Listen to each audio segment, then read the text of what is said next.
E learning class में सभी विद्यार्थियों का स्वागत है। बच्चों, आज हम 11.2 प्रश्न संग्रह हल करेंगे। यह प्रश्न संग्रह विभाजित स्तंभालेख से संबंधित है, जिसे इंग्लिश में हम सब डिवाइडेड बार डायग्राम कहते हैं। बच्चों, पिछली कक्षा में हमने स्तंभालेख और संयुक्त स्तंभालेख के बारे में पढ़ा है। संयुक्त स्तंभालेख वह स्तंभालेख होता है जो एक स्तंभ के बगल में दूसरा स्तंभ चिपका हुआ होता है, जिसे हम संयुक्त स्तंभालेख कहते हैं। और विभाजित स्तंभालेख में दो या अधिक घटकों की जानकारी एक ही स्तंभ में दर्शाई जाती है। आपके स्क्रीन पर विभाजित स्तंभालेख दिखाई दे रहा है, जिसमें एक ही स्तंभ में दो भाग दिखाई दे रहे हैं। आपके पाठ्यपुस्तक में एग्जाम्पल दिया गया है। इस एग्जाम्पल के माध्यम से हम इसे समझने का प्रयास करेंगे। बच्चों, यहाँ पर देखो दिया गया है, गांव के नाम दिए गए हैं और यहाँ पर मजदूर दिए गए हैं, जिसमें पुरुष मजदूर और स्त्री मजदूर हैं। तो यहाँ पर हम देखते हैं कि इठलापुर गांव है, जिसमें पुरुष मजदूर 180 हैं और स्त्री मजदूर 120 हैं, और इनको हम जोड़ देते हैं तो कुल मजदूर 300 हो जाते हैं। इसी प्रकार धनौड़ी गांव में 80 पुरुष मजदूर हैं, 40 स्त्री मजदूर हैं, और दोनों को जोड़ते हैं तो 120 मजदूर हो जाते हैं। और कर्माबाद में 100 पुरुष और 60 स्त्री मजदूर हैं, और जोड़ने पर कुल 160 मजदूर हो जाते हैं। बच्चों, इस चार्ट के आधार पर हमें विभाजित स्तंभालेख बनाना है। विभाजित इसलिए है क्योंकि इसमें पुरुष और मजदूर और स्त्री मजदूर ये दो विभाग हैं, अर्थात दो अलग अलग चीजें हैं, और इसको हम एक ही स्तंभालेख में दर्शाएंगे। यहां पर देखिए, यहां पर इस आलेख में स्तंभालेख बनाया गया है, और यह स्तंभालेख विभाजित है क्योंकि इसमें पुरुष को नीले रंग से दर्शाया गया है और स्त्री को सफेद रंग से दर्शाया गया है, और इसका पैमाना लिया गया है 1 सेंटीमीटर बराबर 40 मजदूर। यह क्यों?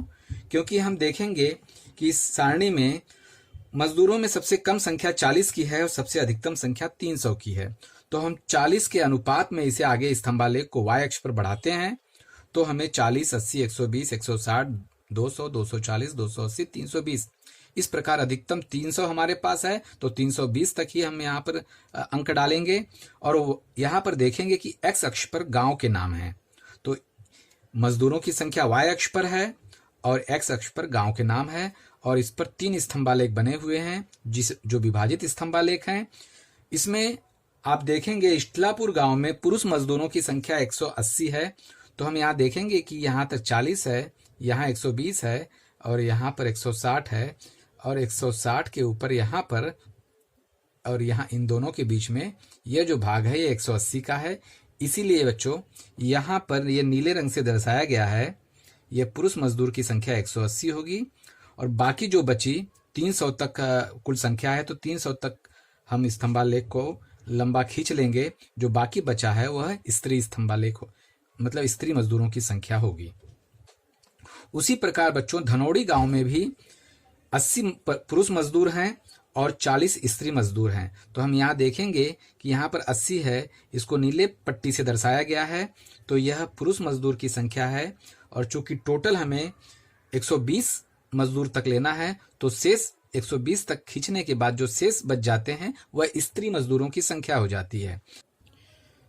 अब हम तीसरा गांव लेते हैं, कर्माबाद गांव। इस गांव में पुरुष मजदूर की संख्या 100 है, जिसे हम यहाँ पर देखिए 80 और 120 के बीच में 100 का स्तंभ है, तो उसके ठीक सामने नीले पट्टी से यह दर्शाया गया है, यह पुरुष मजदूर की संख्या है, और शेष यह 60 मजदूर जो स्त्री मजदूर हैं इसे दर्शाया गया है। टोटल 160 मजदूर होते हैं। इसीलिए आप देखेंगे कि 160 स्तंभ जो यहाँ पर दिया गया है उसके ठीक सामने यह स्तंभ कंप्लीट होता है। इस तरह से पुरुष मजदूर और स्त्री मजदूर दो अलग अलग भाग हो जाते हैं इस स्तंभ में, तो इसे हम विभाजित स्तंभालेख कहते हैं। बच्चों, चार्ट के आधार पर इस प्रकार से यह विभाजित स्तंभालेख तैयार हुआ है। इसी प्रकार अब हम प्रश्न संग्रह 11.2 में यहाँ पर स्तंभालेख दिया गया है। इस स्तंभालेख को देखते हुए जो प्रश्न पूछे गए हैं उसका उत्तर हम देंगे। 11.2 के हम प्रश्न को पढ़ेंगे, जो इस प्रकार है। निम्नलिखित आकृति का निरीक्षण करके प्रश्नों के उत्तर लिखिए। बच्चों, यह आकृति यहाँ पर यह स्तंभालेख के रूप में दी गई है। यह विभाजित स्तंभालेख है। इसे हम ध्यान पूर्वक देखेंगे कि x अक्ष पर क्या है और y अक्ष पर कौन से आंकड़े हैं, और इसमें जो दो भाग दिए गए हैं, जिसमें नीले पट्टी वाला भाग अप्रैल महीने की बचत है, और जो सफेद पट्टी वाला भाग होता है वह मार्च महीने की बचत है। तो इसे हम ध्यान से देखेंगे कि जो नीला पट्टी वो अप्रैल महीना है और जो सफेद पट्टी है वो मार्च महीना है। इस आधार पर जो प्रश्न पूछे गए हैं हम इसका उत्तर देंगे। तो सबसे पहला प्रश्न है, यह आकृति किस प्रकार के स्तंभालेख की है? तो यहाँ पर देखिए 2 भाग दिखाई दे रहे हैं बच्चों, इसीलिए यह विभाजित स्तंभालेख की आकृति है। दूसरा प्रश्न है, अप्रैल महीने में वैशाली की बचत कितनी है? तो यहाँ पर देखेंगे वैशाली यहाँ पर है और नीला पट्टी अप्रैल महीने का है, तो यह बचत किस आंकड़े के सामने आता है? तो यहाँ देखेंगे यह 600 है और यह बचत रुपयों में दिया गया है, इसीलिए हम कहेंगे कि वैशाली की बचत 600 रुपयों की अप्रैल महीने में होती है, क्योंकि नीली पट्टी अप्रैल की यहाँ दर्शाई गई है। अगला प्रश्न है, सरोज की मार्च तथा अप्रैल महीने की कुल बचत कितनी है? तो बच्चों यहाँ पर देखेंगे कि मार्च और अप्रैल की कुल बचत कहा गया है, अर्थात नीली पट्टी और सफेद पट्टी दोनों को मिलाकर बोलना है। तो नाम है सरोज यहाँ पर, तो देखेंगे यहाँ पर यह सरोज है। नीली पट्टी और सफेद पट्टी दोनों मिलाकर कुल बचत हमें यहाँ पर 800 दिखाई दे रही है, इसीलिए हम ऐसा कहेंगे कि सरोज की मार्च और अप्रैल महीने की कुल बचत 800 रुपए की होगी। चौथा प्रश्न है, सविता की कुल बचत मेघा की कुल बचत से कितनी अधिक है? तो यहाँ पर अंतर पूछा गया, अर्थात घटाना है। तो सबसे पहले हम सविता की बचत देखेंगे। यहाँ पर महीना नहीं दिया गया है, इसीलिए हम कुल बचत को देखेंगे, क्योंकि यहाँ पर कुल बचत पूछा है। तो कुल बचत सविता की 1000 रुपये की है और दूसरा नाम है मेघा का, और मेघा का कुल बचत है, यहाँ पर देखेंगे बीच में आंकड़ा आ रहा है 400 और 600 के बीच में 500 होगा, तो मेघा का कुल बचत 500 रुपये का है। मतलब 1000 में से अगर हम 500 रुपया घटाते हैं तो हमें 500 रुपया अंतर प्राप्त होता है। तो हम इस प्रकार से इसका उत्तर लिखेंगे कि सविता की कुल बचत मेघा की कुल बचत से 500 रुपये अधिक है। और पांचवा प्रश्न है, अप्रैल महीने में सबसे कम बचत किसकी है?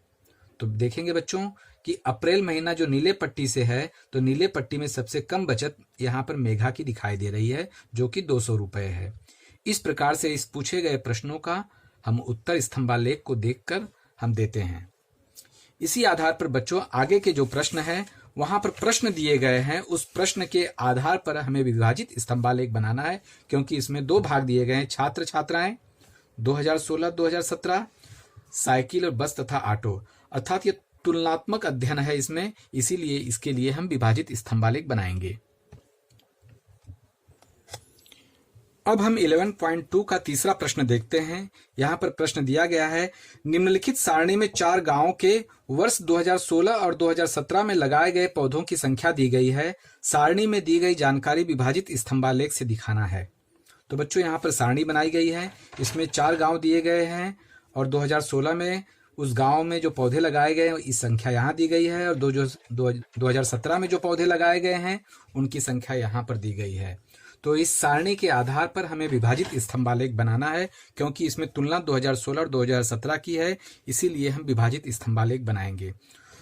तो हमने यहाँ पर विभाजित स्तंभालेख प्रश्न के आधार पर बना लिया है बच्चों आप लोगों को इसे आलेख पेपर पर बनाना है, चूंकि मैंने प्लेन पेपर पर एक अंदाजित आकृति के रूप में बनाई है, लेकिन आप लोग आलेख पेपर पर ही बनाएंगे।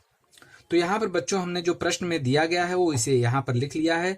2016 में इन गांवों में जो पौधों की संख्या है और 2017 में यहाँ पर पौधों की संख्या हमने लिख ली है, और उन पौधों की कुल संख्या को यहाँ पर हमने योग करके लिख लिया है। तो बच्चों देखिए, करजत गांव में कुल पौधे 350 लगाए गए हैं, वड़गांव में 550, शिवापुर में 450 और खंडाला में 250 कुल पौधों की संख्या है। तो इस आधार पर हमें विभाजित स्तंभालेख बनाना है।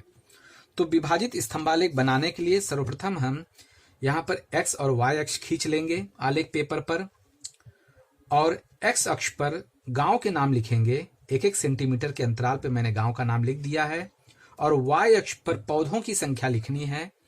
तो पौधों की संख्या हम यहाँ पर देखते हैं, जो कुल पौधों की संख्या है इसमें कम से कम 250 है और अधिकतम 550 है। तो हम देखते हैं कि सब में 50 का अनुपात है। चूंकि 50 का अनुपात लेते हैं तो थोड़ा स्तंभालेख हमारा बड़ा हो जाएगा, इसीलिए हम 50 का न लेकर 100 पौधों का हम एक अनुपात लेते हैं, तो हमारा स्तंभालेख एक सीमित दायरे में होगा और हमारा विभाजित स्तंभालेख अच्छे से बन जाएगा। तो यहाँ पर बच्चों देखेंगे कि हमने 1 सेंटीमीटर बराबर जो पैमाना लिया है 100 पौधों का लिया है, इसीलिए हम पैमाने में लिखेंगे 1 सेंटीमीटर बराबर 100 पौधे।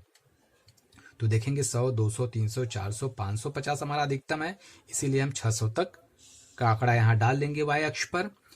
और चूंकि हमें 2016 और 2017 को तुलनात्मक दर्शाना है, तो हमें 2016 वर्ष को हमने यह लाइन लाइन खींचकर दर्शाया है और 2017 वर्ष को हमने सफेद रंग में दर्शाया है।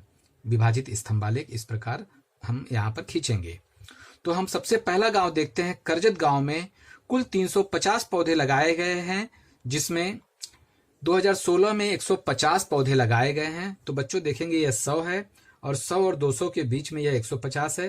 तो यहाँ पर देखिए इस तरह से यहाँ पर चूंकि 2016 को हमें लाइन खींचकर दर्शाना है, तो यहाँ पर 2016 में 150 पौधे लगाए गए हैं, तो 150 आंकड़े को हम लाइन खींचकर दर्शाते हैं। और शेष 200 पौधे 2017 में लगाए गए हैं, जो सफेद रंग से दर्शाना है 2017 को, तो यह शेष 200 पौधे यहाँ पर हम दर्शा देंगे। बच्चों हमें इसमें यह देखना है कि स्तंभ हमें जो कुल संख्या पौधों की है उस आधार पर पहले खींच लेना है। तो यहाँ पर 300 और 400 के बीच में 350 होता है, तो पहले हमने स्तंभ खींच लिया है, जिसमें हमने 150 पौधे को लाइन खींचकर, जो कि 2016 की संख्या है, और जो शेष बच जाता है 2017 में पौधों की संख्या है, जो सफेद छोड़ देंगे। इसी प्रकार हम वड़गांव भी लेंगे। कुल संख्या 550 की है, तो सबसे पहले हम 500 और 600 के बीच में 550 का एक स्तंभ बना लेंगे, जिसमें 250 यह 2016 में पौधों की संख्या है, जिसे लाइन खींचकर दर्शानी है। तो 250 मतलब 200 और 300 के बीच का जो आंकड़ा है 250 का है, इसे लाइन खींचकर दर्शा देते हैं। तो यह यहाँ पर 250 यह संख्या 2016 की है पौधों की संख्या, और जो शेष बच जाती है वह 2017 की पौधों की संख्या है। इसी प्रकार शिवापुर गांव में कुल 450 पौधे लगाए गए हैं, तो ठीक 450 का एक स्तंभालेख बना लेंगे, जिसमें से 2016 में 200 पौधे हैं, इसीलिए 200 आंकड़े के सामने हम लाइन खींच देते हैं, और शेष पौधे जो बच जाते हैं वह 2017 के हैं, जिसे सफेद कलर से दर्शाया गया है। चौथा गांव है खंडाला गांव, जिसमें कुल पौधों की संख्या 250 है, तो हमने एक 250 का स्तंभ बना लिया है, जिसमें 100 पौधे ये 2016 में लगाए गए हैं। तो यहाँ पर देखिए 100 के सामने लाइन खींच देंगे, 2016 का यह संकेत है, और शेष बच जाता है 150 पौधे यह 2017 वर्ष में लगाए गए हैं। तो इसे हम वैसे ही छोड़ देंगे, क्योंकि हमें 2017 को सफेद से दर्शाना है। तो बच्चों इस प्रकार हमारा यह विभाजित स्तंभालेख बन जाता है इस सारणी के आधार पर। इसी प्रकार बच्चों जो प्रश्न बच जाते हैं, आप इसी प्रकार विभाजित स्तंभालेख बना सकते हैं। चौथे प्रश्न में 3 प्रकार की विभाजन बताया गया है, साइकिल, बस तथा ऑटो और पैदल। तो चौथे प्रश्न में आप विभाजित स्तंभालेख 3 भाग में बांटेंगे। एक स्तंभ में कुल 3 भाग बनेंगे। इस तरह से आप चौथे प्रश्न को स्वयं हल करेंगे। आज के लिए इतना ही। धन्यवाद।